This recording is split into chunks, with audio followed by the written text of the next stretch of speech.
What's going on, guys? Welcome back to the channel. In today's video, we're going to be back to work on the BMW X4. As you can see, we went ahead and threw the car on the frame machine, and basically we have to do a little bit of frame pulling on it. It's not really too complicated. As you can see, there's a little bit of damage right here. The frame rail is bent in a little bit, and then we also have some damage to the apron right here. But the good thing is we do have some new parts right here from the BMW dealership. We have the inner apron piece, so that's going to go just like that right there. And then we have our other one.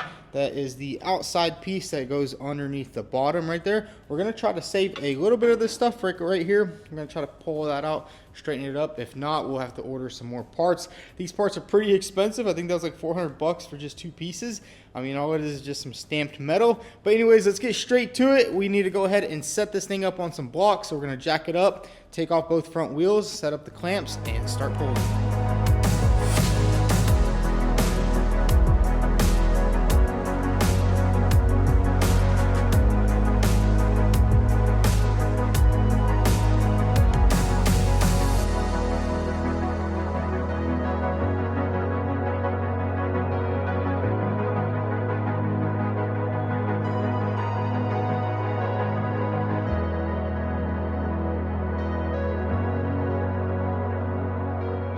So check it out, we got the BMW all clamped down, got some straps on there just to hold it secure so it doesn't move whenever we start pulling. Now the next step is going to be, we need to strip a couple of this stuff down. We need to take off all these wires right here, and I think we can go ahead and take off these 2 tanks right here just to give us access, so once we're pulling and hammering, we don't damage any of that. Then after we do all that, we can simply just start pulling out all the damage. We can grab a clamp back here, pull this out, and then we'll start removing this. So let's get straight to it. Let's remove all the parts and start pulling.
So we just finished pulling this left driver's side rail, and we went ahead and did all the measurements, and everything is in spec. The rail was pushed over about 1/2 inch, so we went ahead and pulled it over, got it all straightened up. Now it's time to go ahead and replace this piece right here. Should be pretty simple, just a couple of spot welds right here, a couple of spot welds right there. But let's go ahead and remove this piece and start working on getting the new one on.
So check it out, we got the new frame piece installed. Everything is looking pretty good. I got a vice clamp holding it right there. And then I also put one of the screws down there. It looks to be fitting up nicely, but we're gonna take a little break from the framework and tell you guys about today's video sponsor, LastFit. So if you've never heard of LastFit, LastFit specializes in creating high quality LED lighting upgrades for your car or truck. You guys know how terrible it is to drive at night with poor lighting. Not only is it unsafe, but it's also dangerous. That's why today we're gonna be upgrading one of our employees' project cars. As you can see, he has the factory stock halogen bulbs on here. So we're going to be upgrading him with the best lighting LastFit has to offer. These right here are the LS Plus LED lighting from LastFit. Now these things right here are going to be up to 7 times brighter than the factory halogen ones. Let's go ahead and crack these suckers open and see what we're working with.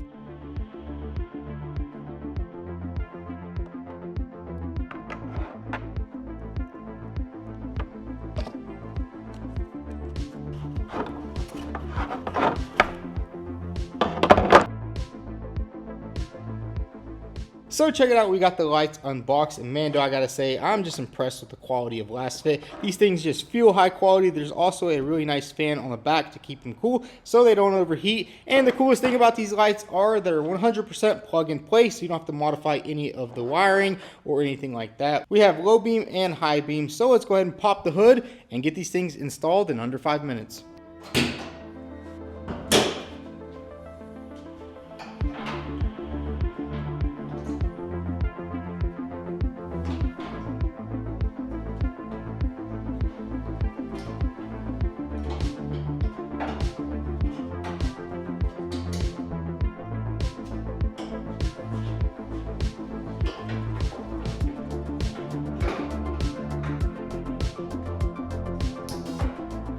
And just like that, in literally 1 minute, we have both lights installed, and check out how good they look inside there. Now let's go ahead and show you guys how much better the new upgraded LED lights are compared to the old ones. So let's do a little comparison. Here are the LED lights from LastFit, and then we have the factory halogen ones. Man, I gotta say, those are already so much brighter even with the lights on. We're gonna go ahead and shut off the lights in the shop, and man, check that out right there. These suckers are just so much brighter than the factory lighting going on there. And then if you look at the garage door, this side is just lit up so much better. And I mean, driving at night, that's definitely gonna be a big upgrade on this little Miata. So I went ahead and installed the lights on the passenger side, and I gotta say, that is one of the best Christmas gifts I could have gave to my employee, and it only took me like 2 minutes to install. Now my favorite part about LastFit is their hassle-free return. So if you don't like the lights, you simply send them back, and they also offer a 2-year warranty with all the LED bulbs. So if anything does go wrong, they'll simply send you a new set. So what are you guys waiting for? Definitely check out LastFit. I'll drop all the links down below. Whether you're trying to upgrade the lighting in your car or get a cool gift for somebody,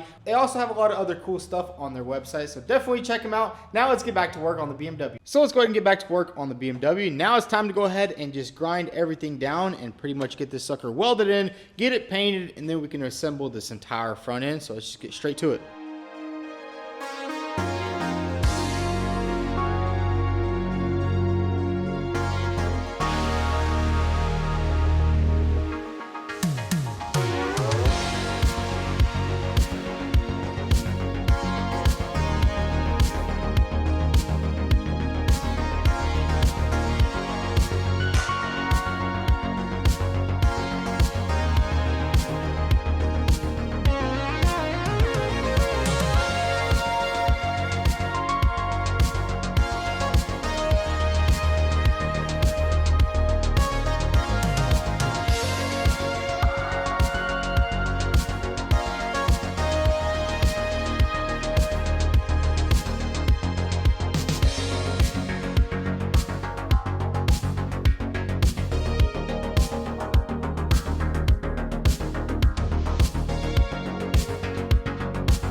So check it out, I got the new apron welded in, and man, do I gotta say, it turned out really good. The only thing we're gonna have to do here is just sand all this down and throw a little bit of primer. There's gonna be a little bit of filler work up here, not much, but man, do I gotta say, this one right here was a tough frame job. Just the way this car is all built, the frame rail is aluminum, the shock tower is all aluminum mixed in with some steel, and we couldn't really get all the diagonals right, so we kept pulling it up, pulling it down, pulling it over, but we finally got it all knocked out. Now the next thing is gonna be to just go ahead and throw a little bit of seam sealer, prime all this in, fill it in, get it all painted, and get this thing back together. And then we can take this thing over to the paint shop. But what we're gonna do right now is we're gonna take this car off because I actually have another frame job lined up over here. This is actually a Jeep that I worked on a long time ago. Check this sucker out. It's that Jeep right there. We actually pulled the rear frame on it, and it turns out the front frame rails are a little bit pushed over.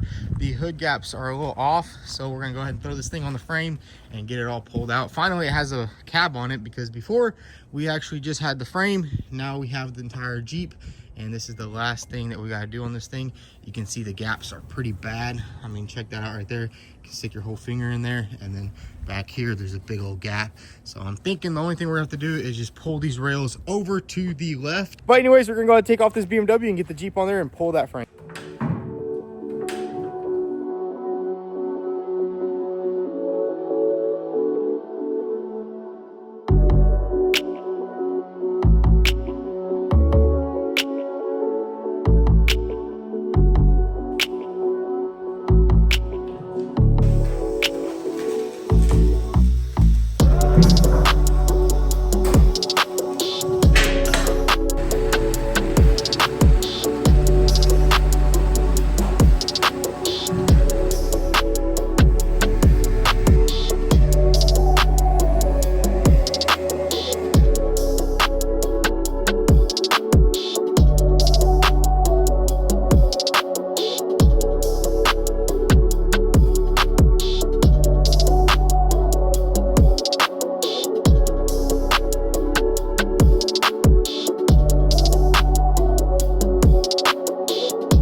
Check it out, we got the Jeep set up on the frame machine, man. We had to take off all 4 tires just to get this thing low enough for our clamps over here. We got a couple of chains holding it down, and then we have a couple of straps in the back, and then we also have our clamps right there and our little welded bracket that we built. Now it's time to just go ahead and start pulling this entire front end over. I'm not sure how it's gonna go. I've never really pulled a Jeep frame like this, but I think it should be pretty simple. We're just gonna grab both frame rails at the same time and just pull everything over and see what happens. So let's go ahead and set up the pulling tower and get this thing pulled over.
So check it out, we got all the framework done on the Jeep. We went ahead and pulled everything over. I think it was like over like 6 to 7 inches, but we got all the square done on the top. We also measured up the rails.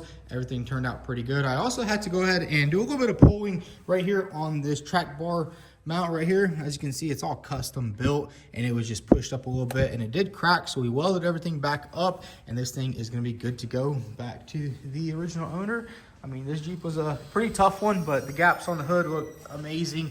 Everything is squared up and looking good. And now the axle is perfectly centered with the frame. So now what we need to do is go ahead and put all 4 wheels back on it and get this thing off the frame machine. It's gonna be a little sketchy, especially lifting this thing up that high, but I think it should be fine. So let's go ahead and get this thing off the frame machine. So check it out, we got both frame jobs done. We knocked out the BMW X4. This one was pretty tough just because of how everything is set up on these cars. The frame rail is aluminum and the shock tower is aluminum, so it was just a little tough, but we got it all knocked out. Now the next step is this car is going to go over to my brother's shop. He's going to get all the body work done and get it painted in. And also the Jeep Wrangler, we got the framework. Basically all we have to do is just pull these rails over about 1/2 foot. So got everything knocked out on it and the customer's going to be really happy. All the gaps look really good. And now it drives much better because the axle is actually aligned with the rear axle. Before, the entire front end was just pushed over. You couldn't even drive this thing down the road. But anyways, guys, that's gonna be a wrap for today's video. If y'all enjoyed it, go ahead and hit that like button. Also follow us on Instagram at vTuned. Thanks for watching.